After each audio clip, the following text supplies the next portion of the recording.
बुलढाणा जिल्ह्याचे जे जलपुरुष जे आहेत स्वर्गीय भारतभाऊ बोंद्रे यांचं दुःखद निधन या ठिकाणी झालेलं आहे। आणि आज सर्वच सामाजिक क्षेत्रामधून राजकीय क्षेत्र असेल, सांस्कृतिक सहकार्य क्षेत्र आहे, त्या क्षेत्राच्या माध्यमातून भावपूर्ण श्रद्धांजलीचा कार्यक्रम चिखली शहरामध्ये झालेला आहे। आणि त्या कार्यक्रमामध्ये आदरणीय आमचे मार्गदर्शक भाई प्रदीपजी आंभोरे त्यांची उपस्थिती या ठिकाणी होती आणि त्यांनी सुद्धा भावपूर्ण श्रद्धांजली अर्पण या ठिकाणी केलेली आहे। भावपूर्ण श्रद्धांजली जलपुरुष आदरणीय माजी मंत्री भारतभाऊंना आपण दिलेली आहे। त्याबद्दल त्यांच्याबद्दल कार्याबद्दल 2 शब्द काय सांगा? भारतभाऊ बद्दल सांगायचं जर झालं तर एक उत्तुंग असं व्यक्तिमत्व आपल्या या बुलढाणा जिल्ह्याला लाभलेलं होतं। त्यांनी आमदारकीपासून शिक्षण मंत्री, उद्योग मंत्री आणि विविध पदं भूषवलेली आहेत। या पदामुळे या चिखली तालुक्याचा एक मोठा तर मान वाढलाच, पण त्यांनी या जिल्ह्याला सुद्धा एक मोठा बहुमान मिळवून दिलेला आहे। ते खऱ्या अर्थानं त्यांनी अनेक क्षेत्रात काम जरी केलेलं असलं तर त्यांनी जलपुरुष म्हणून त्यांची ख्याती आज संपूर्ण महाराष्ट्रामध्ये आहे। त्यांनी केलेलं कार्य हे जिगाव प्रकल्पापासून तर आपला खडकपूर्णा असेल, पेनटाकळी असेल, असे विविध प्रकल्प जे आहेत ती मूळ संकल्पनाच ही फक्त भारतभाऊ बोंद्रेची होती। आणि त्यातून आज जो आपला बुलढाणा जिल्हा जो हरित क्रांतीच्या दिशेनं जो आहे, तर त्या मागचं खरं जर श्रेय जर कोणाला जात असेल तर ते या ठिकाणी भारतभाऊनं जाता आणि ते खरोखरच जलपुरुष होते। आणि त्यांच्या या निघून जाण्यानं एक मोठी हानी या ठिकाणी झालेली आहे। ते अत्यंत सुस्वभावी व्यक्तिमत्व होतं। मी लहानपणापासून नव्हे तर त्यांना आमदारकीच्या पहिल्या प्रचारापासून मी त्यांच्यासोबत असायचो, परंतु कार्यकर्त्यांची जाण, सर्वसामान्य शेतकरी असो, कुटुंबातल्या दुबळ्या माणसाची कोणती म्हणजे परिस्थिती असो, या सगळ्यावर लक्ष देणारं व्यक्तिमत्व होतं। आणि ते निघून गेल्याने ही कशी मोठी एक पोकळी या जिल्ह्याला राजकीय आणि सामाजिक दृष्ट्या एक निर्माण झालेली, ही पोकळी भरून काढण्यासाठी नव्यानं काहीतरी आता जी काही राजकारणामध्ये आज जी काही परिस्थिती पाहायला मिळते, ही राजकीय परिस्थिती जी आता म्हणजे विसंगती जी आता दिसते, जी मागच्या काळातली राजकीय परिस्थिती, आजची राजकीय परिस्थिती, यामुळं समाजमनही दुभगलेली आहेत।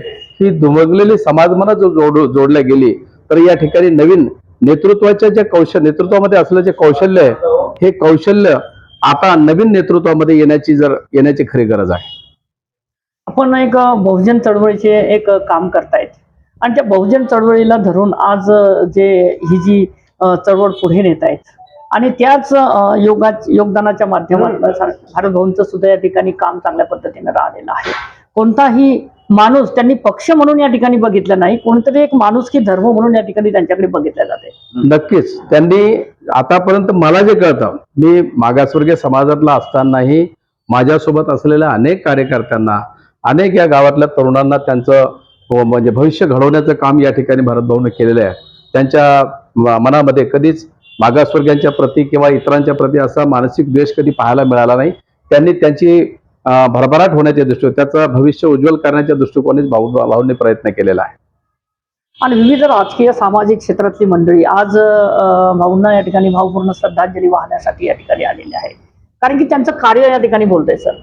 आज या ठिकाणी पाहायला मिळालं, सामान्य घटकापासून तर मोठे राजकीय मंडळीपर्यंत आज जी त्या ठिकाणी उपस्थिती जी होती, ही खरी भारतभाऊंच्या व्यक्तिमत्वाची पावती होती। आणि त्यामुळे त्यांच्या व्यक्तिमत्व आता निर्माण करण्याच्या दृष्टीने नव्यानं भारतभाऊ बोंद्रे सारखे राजकीय लोक निर्माण होण्याच्यासाठी अनेक आत्मचिंतन या ठिकाणी राजकीय लोकांना करणं गरजेचं आहे। आणि जर तशा स्वभावाचे, भारतभाऊंच्या स्वभावासारखे जर राजकीय मंडळी जर निर्माण झाली तर या ठिकाणी या मतदारसंघापासून तर जिल्ह्यामध्ये जो काही सामाजिक असंतोष आपल्याला पाहायला मिळतो, त्या असंतोषाला या ठिकाणी स्थिरता आणण्याची एक स्थिरता निर्माण होईल। अन्यथा जी काही राजकीय परिस्थिती आहे, यामुळे विकासाच्या नावाखाली अनेक